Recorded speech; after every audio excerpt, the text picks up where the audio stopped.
Okay, so let's continue. Next is fair value through profit or loss. So debt securities which do not qualify for classification at either amortized cost or FVOCI are classified as fair value through profit or loss. So simple lang yung definition ng PFRS dito, class.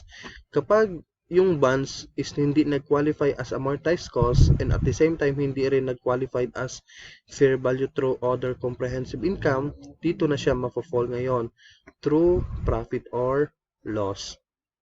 So let's clarify about doon sa debt securities class. Let's say for example, ako bibili ng bonds. So yung bonds kasi is per bonds is 1,000 face value. And then, let's say for example, ibinebenta ng isang corporation yung bonds at 100 pesos per bonds. So, ibig sabihin, yung isang bonds 1,000, i-multiply mo ngayon sa 100, so yung cost ng pera ko is 100,000 or yung cost of my investment is 100,000. So, let's say for example, binili ko September 15. Ngayon, pagdating ng September 30, yung bonds or the value of my bonds is umabot na ngayon ng 120 pesos.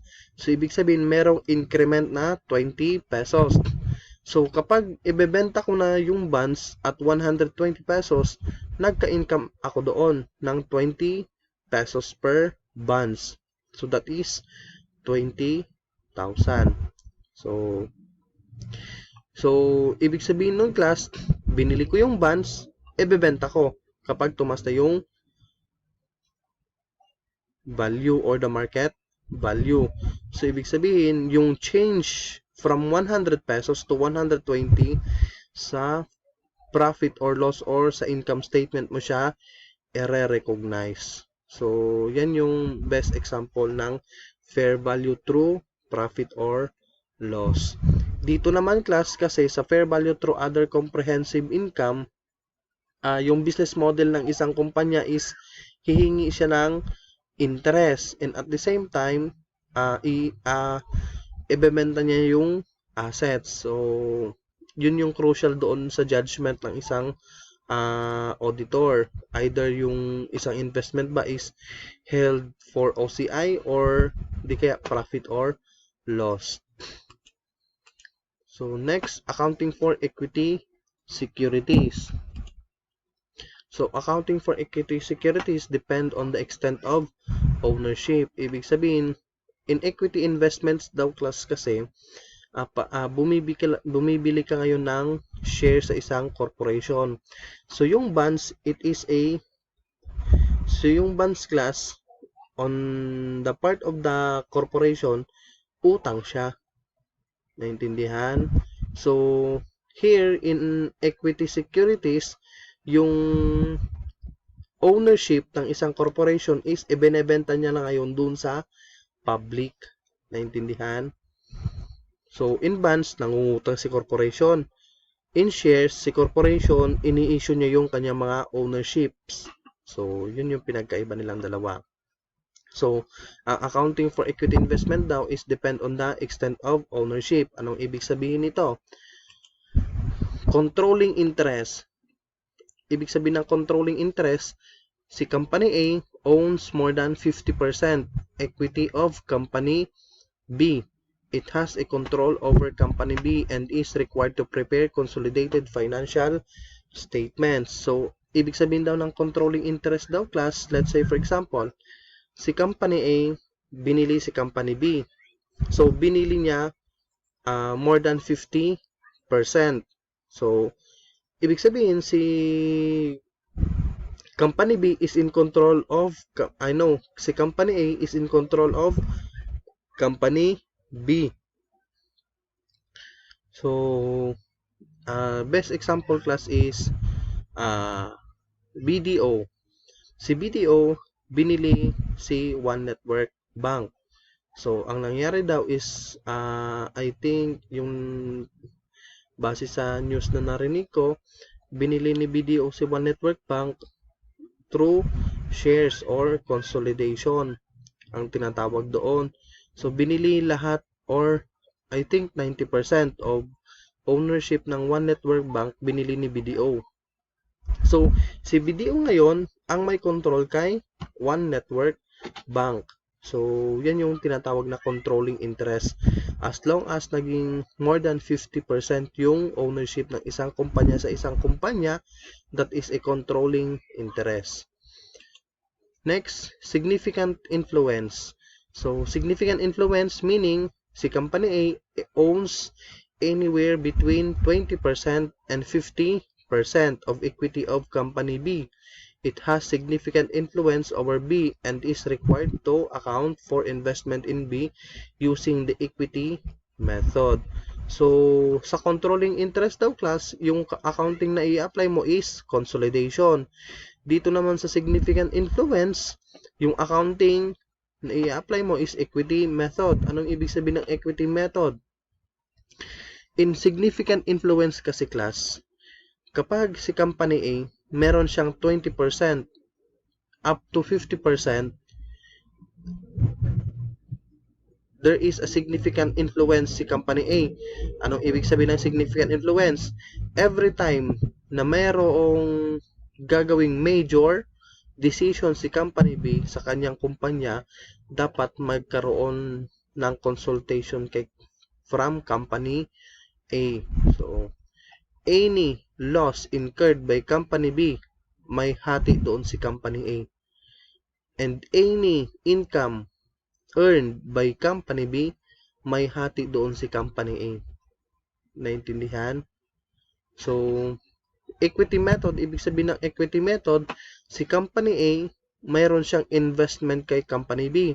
So, ibig sabihin, investment in associate. So, that is investment in associate ang tawag doon. Next is no controlling interest and no significant influence. So, ano naman ito? Kapag si Company A owns less than 20% of Company B, equity, neither consolidation nor equity method is required. So, kapag walang controlling, ibig sabihin class, according to accounting standards, kapag yung ownership ni Company A is 20% below, walang significant influence. So, hindi mag-a-apply yung consolidation doon at hindi rin mag-a-apply yung equity method doon. But take note class, merong exemption dito. What if 15% lang yung ownership ni Company A kay Company B? Pero, in every time na si Company B mag-i-incur ng loss or di kaya makaka-earn ng income, merong share doon si Company A. So, equity method yung mag-a-apply. So, take note of that. So, accounting for debt investments. So, accounting for debt investments, investment in debt securities are classified into held to maturity, trading, and available for sale categories depending on the management intention regarding holding period and holding motive. So, debt securities are financial assets which entitle the holding to a series of cash flows which must be paid in full before any amount can be distributed to stockholders. So, typical examples of debt instruments include treasury and corporate bonds, money market instruments, certificate of deposits, and etc. They have arranged features, so that is fixed coupon rate, payments. In case of conventional bonds, inflation protection is in treasury inflation protected securities. Call option as in callable bonds, no coupon payments as in zero coupon bonds. So, ano itong mga bonds class? So, na-discuss ko na sa inyo kanina. So, ano tong held to maturity? So, let's say for example, yung bonds kasi may interest payments yan, may interest rate yan. Let's say for example, from our example kanina, 100,000 yung ininvest ko in bonds, investment in bonds. Ibig sabihin, doon sa 100,000 investment in bonds, mayroong interest rate, let's say for example 10%. And then yung payment ng interest is, let's say for example, every semi-annual or every 6 months. So ibig sabihin sa isang taon makakatanggap ako ng interest income ng 2 beses. Naintindihan? So magkano yon? 100,000 multiplied by 10% times 6 divided by 12. So magkano yon? So i-compute nyo. 5,000. So ibig sabihin, tama ba? 5,000. So correct me if I'm wrong. So ibig sabihin class, every 6 months for 10 years. So let's say for example, yung bonds is magmamature after 10 years. So doon sa 10 taon na yon, or no, sa every year makakatanggap ako ng 2 beses na 5,000, right? So yung 5,000 na yon, that is interest income. Take note ha, that is interest income. So kapag yung company or the investor is hinintay niya na mag-mature up to 10 years, that is a held to maturity. Hihintayin mong mag-mature yung bonds. So, ibig sabihin class kasi, nangungutang yung corporation for 10 years. And then, nangako siya na magbabayad siya ng interest na 10%. So, yan lang yung bonds. So, parang katulad din siya ng usual na loan. Mangungutang ka, may interest. So, yung utang mo is 6 months to pay, 1 year to pay. So, naintindihan? So, kapag dumating na yung 1 year, babayaran mo ng buo. Let's say, for example, umutang ka ng 10,000. Interest is 10%. So, 10% of 10,000, that is 1,000, right? So, every month, for 1 year, magbabayad ka ng 1,000 na interest. Pag dumating na yung isang taon, ibabalik mo na yung principal, which is 10,000. So, ganun din sa bonds. So, under Philippine GAAP or generally accepted accounting principle, debt securities are classified into either held to maturity, trading, or available for sale. Held to maturity debt investments are accounted for using amortized cost. Trading debt securities are carried at fair value, and any changes in fair value are reported in income statement. So, gaya dun sa example natin kanina. And the available for sale debt investment are carried at fair value, and any changes in fair value are reported other comprehensive income.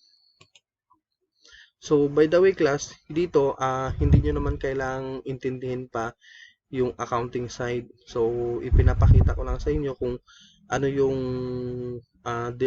what are the main classification of investment. So, either debt investment or equity investments. Held to maturity investments. So, debt investment are those debt securities for which the management has both intent and ability to hold them till maturity.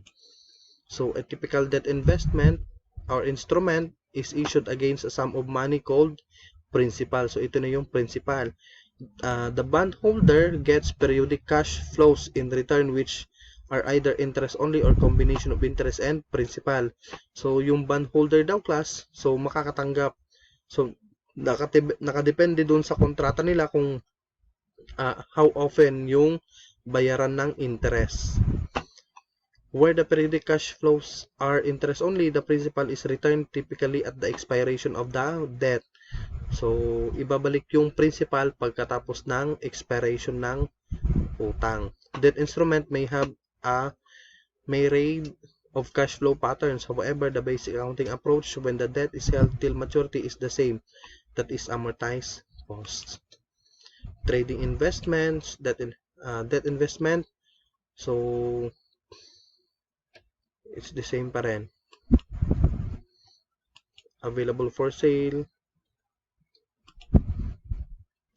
Debt investments. So, that's all class for this topic. So, our next topic will be interest rate.